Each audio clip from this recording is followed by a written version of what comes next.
السلام عليكم ورحمة الله وبركاته ولا لا شرفت لك ولا أنت وناكسنا وعن ملك استاد أدونك كجوكتان برنامج كان ما أنتو حاوجه للدوناه الرميه دقن كام مالمهان وحن الحوج قاعد وصارنا إن دين تكهضرنا ما أنتو حربا إن كسو قاتو إن دعوة أن كأهي وحال يرادو نينك اللي يراد فرح يحليمو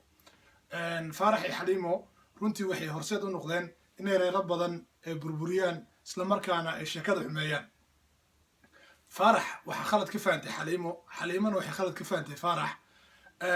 marmarsiyan waxa laga dhigtay farax ay ugu noqday iyo xaliima ay ugu noqotay taasoo sabab u noqotay in ay meeshaas mataqaanaa reero badan ku burburaan xaliimo waxay aaminsan tahay farax haddaad u ficnaatid uu ka sii darayaa فارحنا وحسلية حليمة هذا مرقع عند كل كتي وحواي لوقي كوجرتا ميرلو ما سعته هذا بولا ريال runtii waxa waayahan aad u soo badanay marka kaftanka laga soo tago burburka ku imaanaya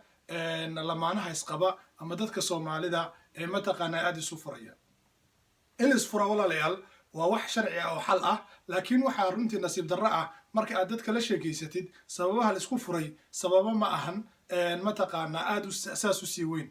waxaad maqlaysaa laba qof oo ku kala tagay wax yar oo aad u fudud oo aan macno ku fadhinin halka ay fiirin lahaayeen maslaxadda reerkooda iyo mataqaana danta ka weyn ayaa mataqaana dhibaato keentay waxaas dhanna waxay ku dhisan yihiin khalad la iska fahmay maxaa yeelay xaliimo farax ay khalad ka fahansan tahay xaliimo geed bay iska dhigtay waxay leedahay haddaan ninkan dhahday ku jeclahay nin Soomaaliyeed haddaa jecel tustid haddaa wanaag tustid waa ka sii daraya arrintaas talo masaxba أنا waxaan aaminsanahay inay khalad tahay qofka marka wanaag la tuso uu fiicnaada laakiin wanaagaada haduu yahay wanaag shuruud ku xiran oo marka horeba ay ka ahayd cagajiid oo kale ama xiisa ka aha dabcan markaas adiga xataa isbedelaysaa midda kale labada qof oo isqabta waxay noloshu ku yihiin wadaag ay ku yihiin far kaliya fool ma dhaqdaa leeyihiin sax ma ahan miswaabeen waa sax far kaliya fool ma dhaqdo macnaha waxa weeye noloshu waxa wadaaga laba qof ayaa wadaaga barnaamijkan oo taxana noqon doona waxaan uga hadli doonaa calaaqada labada qof ee isqabta runtii waxaan rabaa inaan dib in yar u celiyo cajalka farax iyo xaliimo markay ishukaansanayeen sheekada aad ay u macaaneed waxyaalo badan ayaa la isku akhriyay abbaaye abbow macaane intaan la isguursanin wixii la isdhihi lahaaba guurka kadib horaaba loo soo liqayba labada qof markay isguursadaan oo habeenkii lasoo ciyaaro waxaa la isu sheegay ma jiraan haddaba waxaan leeyahay khaladka wuxuu ka bilaabanayaa maalinta koowaad فارح يا حليمة سبرتان أيو خلط كقبل عوانيا إن كستو فارح يا حليمو أن مجعس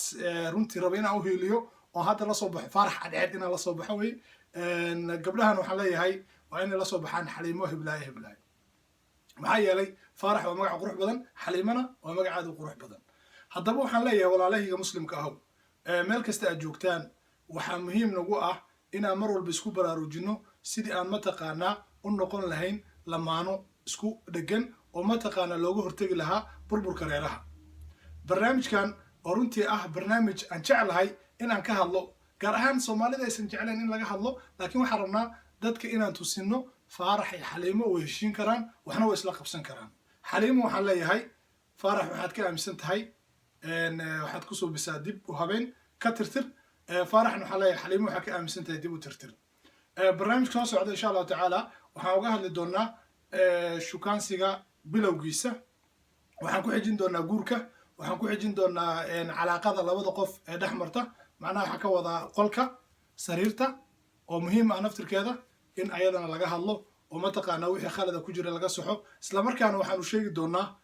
inaysan ceeb ahayn in barnaamijyada noocan oo kale laga hadlo walaalkii Naasir Cadceedo idin leh intii isqabtay Ilaahay subxaanahu wa ta'ala mataqaana isu wanaajiyo qulubtooda wanaag isu geliyo mataqaana reer dhisan oo muslim ilaahay ka dhigo intii khilaaf iyo xoogaa wax yar ku dhex jirana ilaahay subxaanahu wa ta'ala qulubtooda ha soo hagaajiyo inta istamacsan inay isguursadaanna ilaahay subxaanahu wa ta'ala guurkooda ha u sakhiro intii aan guursaninna ilaahay subxaanahu wa ta'ala guur ha u sahlo intii garoob ah intii gabar ah maxaan ku daraa intii waayahan aan mataqaana guurka ka caajistay ayakana ilaahay ha geliyo motoorka mataqaanaa إني راد استان ولكن أسرع على أذن الله السلام عليكم ورحمة الله وبركاته